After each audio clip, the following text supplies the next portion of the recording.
Hello guys, what's going on? Haha! I don't know if Enoch Burke should have been sacked. I wasn't there. But by the sounds of things, he got sent an email telling him to use new pronouns for a student, new name, the whole works. Total refurbished identity, fully renovated. And he goes, nah, not doing that.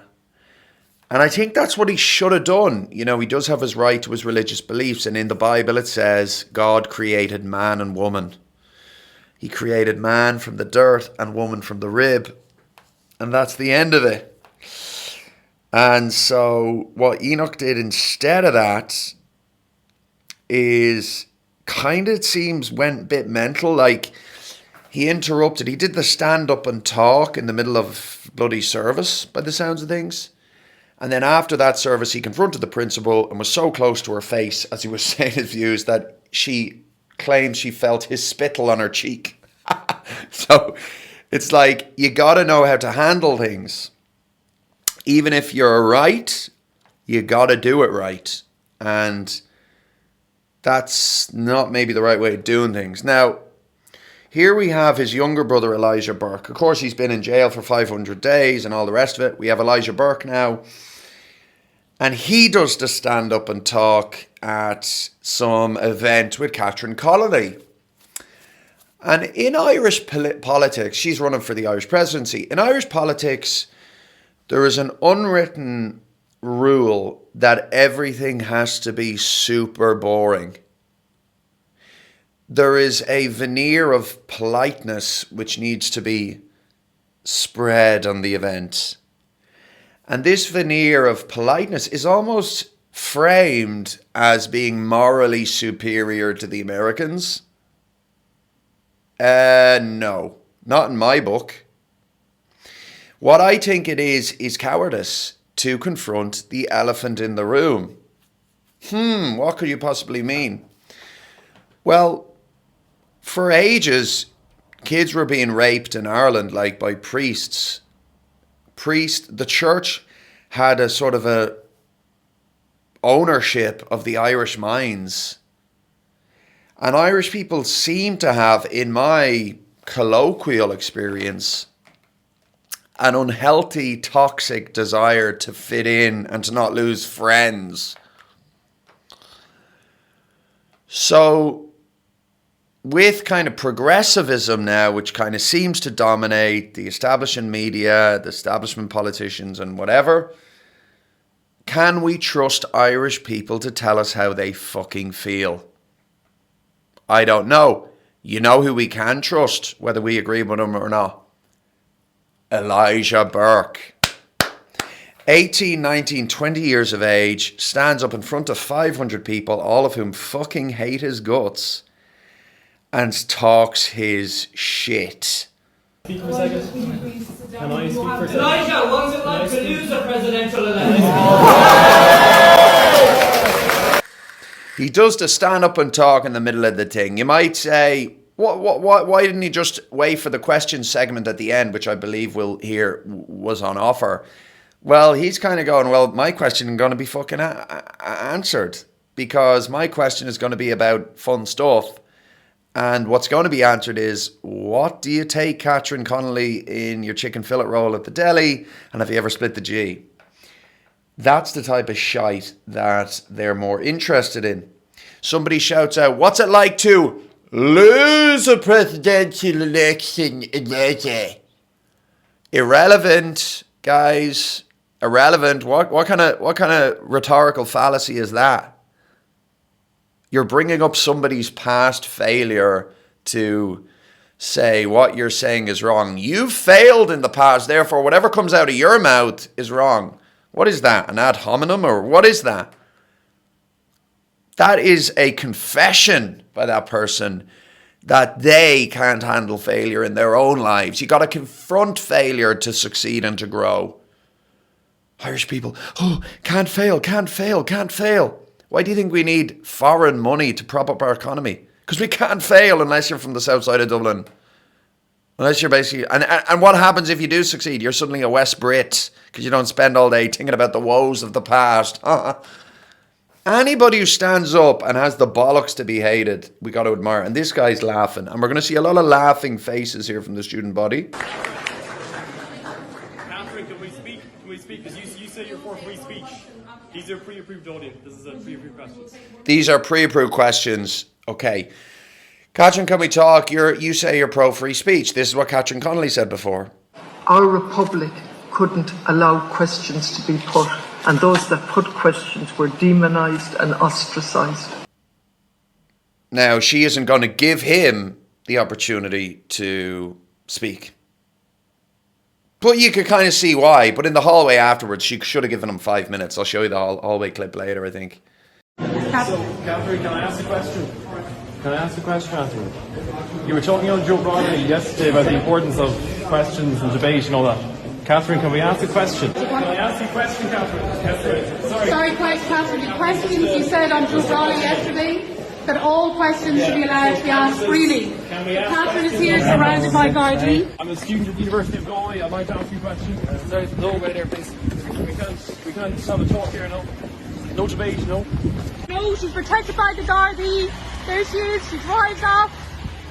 Most people think like, oh, we need free speech because I want to speak freely. And then somebody goes, well, what about if somebody else wants to speak freely in a way that damages you? Hate speech? I hate it. So hate speech, illegal. Put them in jail. I'm a law student here at I'm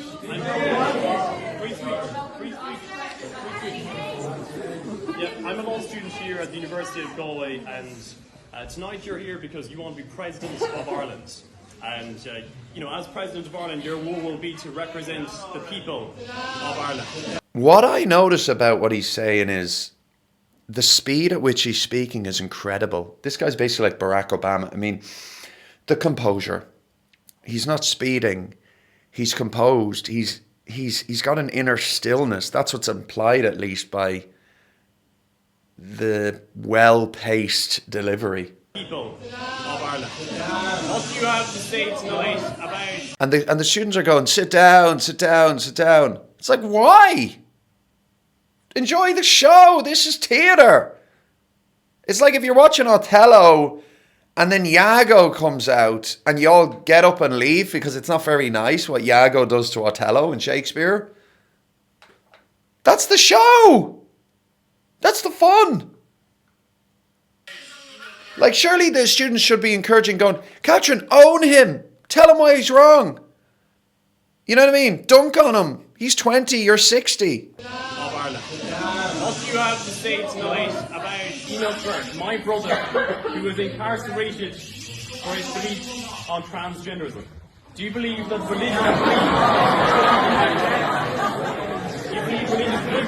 My brother was incarcerated for his beliefs on transgenderism. Do you believe, I think, in religious liberty and freedom of speech is what he ends up asking. We'll see now. And it gets a groan from the crowd. That's not why he was incarcerated. They might be right. They might be right about that. I don't know if they know they're right, though. I just think it's tribalism and fear. Because they ain't that well informed. They're fucking 18. 6 years ago, they were 12. What do they know?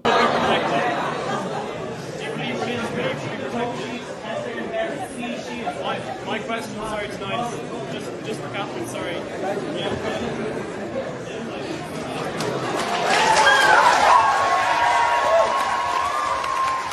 Students start clapping because the guards emerge. They're about to escort Elijah Burke out. And some people say, well, Jesus Christ, that's fascism. And people abroad are saying this on Twitter, and big voices are saying this. I don't quite know about that. He interrupted an event. The guards were there anyway, unless their fucking response time has improved greatly. I would doubt that. They seem to spend most of their time doing, flirting with female TikTokers at music festivals. Do you ever see those TikToks of guards allowing female TikTokers who are scantily clad to put their hats on their heads? And I hate that so much. It's so unprofessional. Just a side note from me there. I mean, imagine if a male goes up to a guard and in any way messes with him at all in that way or disrespects him, you'd be fucking arrested. And what I love about this, right, the guards are coming in and look at the two Asian girlings, God love them and save them. They're totally confused as to what's going on. He just asked a question, you know. They're probably new to the country and they haven't quite reached the why and how to hate the Burke's module of their indoctrination yet, but they'll be there by, I'm sure they'll be well versed by next semester. Like, look at her, she's totally baffled. What's the big fucking deal? Why is he being escorted out? He's calm, like, why is he being escorted out?